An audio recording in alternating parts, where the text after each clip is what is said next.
Friends, मेरे पास ना बहुत सारे ये कमेंट्स आ रहे थे कि अगर हमारा AIBE 18 अगर क्लियर नहीं होता है और अगर हमें AIBE 19 के लिए प्रिपेयर करना है तो फिर हम कैसे प्रिपेयर करें, इसका कोई तरीका हमें समझाओ। देखो बात सिंपल है, जो मर्जी हो जाए बेयर एक्ट्स ही अलाउड है, ठीक है ना। तो इसका मतलब क्या है कि थॉरो स्टडी जो है वो बेयर एक्ट्स की ही होने वाली है। बेयर एक्ट्स को पकड़ लो और उसको उसको अच्छे से पढ़ना शुरू कर दो, क्योंकि हमारे पास देखो एम्पल ऑफ टाइम है हमारे पास। क्योंकि मान के चलो कि जो 1 जुलाई 2024 से 3 नए क्रिमिनल एक्ट इंट्रोड्यूस होने वाले हैं, ठीक है ना। और वो रिप्लेस करने वाले हैं हमारे IPC को, CRPC को और इंडियन एविडेंस को। इन तीनों को रिप्लेस करने वाले हैं। वो कितना चेंज होने वाला है, कितना नहीं चेंज होने वाले हैं, अभी ना तो आपको पता ना मुझे पता, क्योंकि ना तो कोई बुक्स अवेलेबल है। अभी तो इंट्रोड्यूस होंगे, जो इन्फोर्समेंट होएगी उनकी 1 जुलाई से। तो उसके बाद ही वो बुक्स बनेंगी उसके बाद फिर उनके बेयर एक्ट्स बनेंगे। तो मान के ये चलो कि आपका जो AIBE 19 का जो एग्ज़ाम हो सकता है वो थोड़ा डिले होने के चांसेस है। वैसे ही इसकी कोई भी ऑफिशियली वेबसाइट पे किसी भी तरह का कोई अपडेट नहीं आया, ये सिर्फ मेरी खुद की प्रेडिक्शन है। ऐसा मैं मान के चल रही हूँ, क्योंकि देखो मार्च तो आ ही गया अप्रॉक्सीमेट। आज कितनी 29 फरवरी है, तो अप्रॉक्सीमेट मार्च तो कल 1 मार्च हो जाएगी। तो 1 मार्च तो मोस्ट प्रोबेबली अभी जो उसका रिज़ल्ट है AIBE 18 का जो रिज़ल्ट है वो अभी तक नहीं आया, ठीक है ना। तो वो भी अभी पेंडिंग पड़ा हुआ रिज़ल्ट आना भी। तो मान के चलो कि मार्च के बाद अप्रैल, मई, जून, 2-3 महीने में मुझे तो नहीं लगता कि इतनी जल्दी AIBE 19 करवा देंगे वो। अगर करवा देते हैं तो फिर तो बहुत ही अच्छी बात है। फिर तो जो पुराने बेयर एक्ट्स हैं सारे के एक बार अच्छे से अभी से पढ़ाई शुरू कर दो। फिर भी मान के चलो 2-3 महीने का समय तो अभी हमारे पास सबके पास है ही है। और अगर आपको ये लगता है कि जैसे मैं सोच रही हूँ कि शायद हमारा लास्ट टाइम जैसे 10 दिसंबर 2023 में हुआ था, बहुत लंबा हम उन लोगों ने डिले कर दिया था, और इस बार भी कुछ ऐसा डिले होने के चांसेस हैं।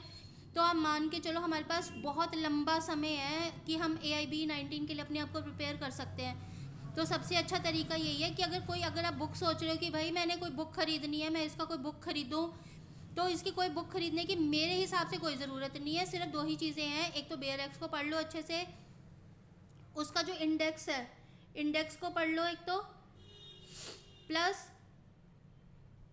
प्रीवियस ईयर क्वेश्चन पेपर्स हैं, जो क्वेश्चन पेपर उनको एक बार अच्छे से स्टडी कर लो। उसमें देख लो किस तरह के क्वेश्चंस आए हुए हैं, ठीक है ना। तो अगर आप बेयर एक्ट्स को देख लेते हो, बेयर एक्ट्स के इंडेक्स को अच्छे से देख लेते हो, प्लस प्रीवियस ईयर के क्वेश्चन पेपर्स को देख लेते हो, तो मेरे अंदाजे से पास होना डिफ़िकल्ट नहीं है।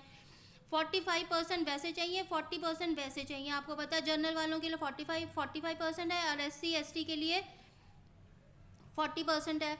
तो 45 नंबर ही लेकर आने हैं। अगर आप केस लॉज को देख लेते हो थोड़ा बहुत, मैगजिम्स को देख लेते हो थोड़ा बहुत, इंडेक्स को देख लेते हो थोड़ा बहुत, या फिर प्रीवियस ईयर के क्वेश्चन पेपर देख लेते हो, तो मेरे अंदाज से 40-50 क्वेश्चन तो ऑलमोस्ट रिपीट होने के चांसेस हैं ही हैं।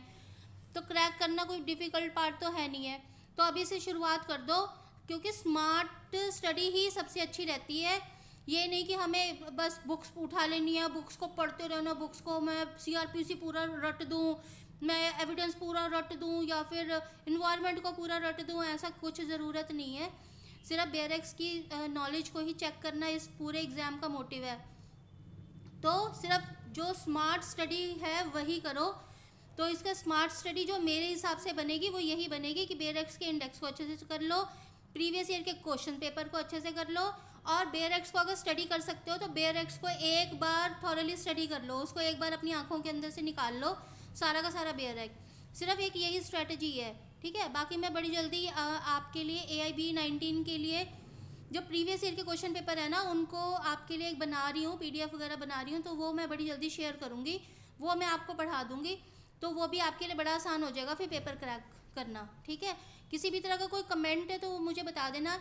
आप लोगों को कोई नॉलेज या किसी भी वेबसाइट के थ्रू या किसी भी और किसी भी रिसोर्सेज के थ्रू अगर आपको पता लगती है तो मुझे भी ज़रूर अपडेट कर देना, क्योंकि जो भी मैं आपको ये बातें बता रही हूँ ये मेरी खुद की पर्सनल नॉलेज के हिसाब से मैं आपको बता रही हूँ।